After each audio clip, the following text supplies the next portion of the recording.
Another day of Latagao with Tawong Latagao. Tara, mamasyal tayo dito sa New Corellia, Davao del Norte. At bisitahin natin ang isa sa kanilang gem, ang Panas Waterfalls. Sa panahon na bumisita ako dito, ay medyo maulan. Pero wag maglala kasi solve pa din sa ganda pa naman ng Panas Waterfalls ay mag-i-enjoy ka talaga, lalo na kapag ang trip mo ay nature. Ang Panas Waterfalls pala ay hindi ganun kalaki kagaya sa ibang mga waterfalls na nakikita natin dito sa Pilipinas. Pero kung usapang tubig, naku po, napakalinis ng tubig at napakaganda ng lugar. Malamig din ang tubig dito. Ang distance pala ng biyahe na nakuha ko is around 63 kilometers because I am from Davao City, Davao del Sur. Pero instead na makukuha lang natin siya ng 1 hour and 20 minutes or 1 hour and 30 minutes, umabot po ako ng 2 oras sapagkat ang daming ginagawa na daan. Lalong-lalo na sa bridge nila na motor lang nakakapasok at hindi makakapasok ang kotse. Pero huwag mag-alala sa mga naka-kotse or naka-SUV ba sapagkat may reroute sila na daanan. Yun nga lang, tatagal ka lang ng mga 20 to 30 minutes kagaya ko na kotse din ang dala. Pero syempre, kung Latagao ang pag-uusapan, talagang pupuntahan ko yan. Kaya kayo rin, puntahan nyo rin ito, mag-i-enjoy kayo dito. Lalo na kapag kasama ninyo pamilya ninyo, kaibigan, o kahit yung girlfriend ninyo. Lalong-lalo na sa February 14 kasi malamig nga rito. Nako, sana all may kayakap!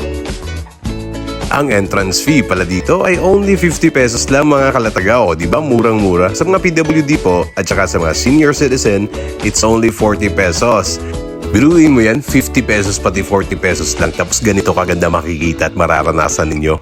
Oh my God, dapat talaga bumisita dito mga kalatagaw.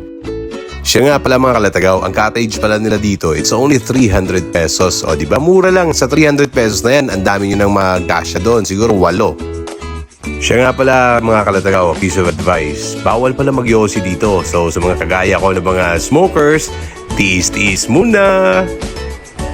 Baka magtanong kayo kung gaano kalalim ang waterfalls dito sa Panas. Hindi po ganun kalalim ang waterfalls dito. Pero yung swimming pool nila na nakita ninyo doon kanina sa video, may kalaliman nga konti. Pero may mga pangbata naman na pool dun sa unahan din konti. Kaya kung tatanungin nyo ako dito, kung goods ba tong place na to for bondings, naku po, ang ganda ng lugar. Pwedeng-pwede sa mga team buildings ito, family bondings at saka barkada bondings. The best talaga lugar.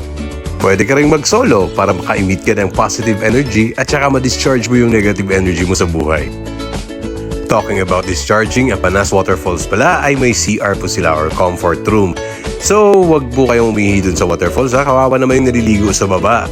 At saka dun sa CR nila, pwede kayo dun magbihis pagkatapos ninyong maligo. Kaya sana mabisita nyo rin dito ang Panas Waterfalls dito lang sa Davao del Norte, New Corellia po, Mindanao. Hanggang sa susunod na Latagao, paalam!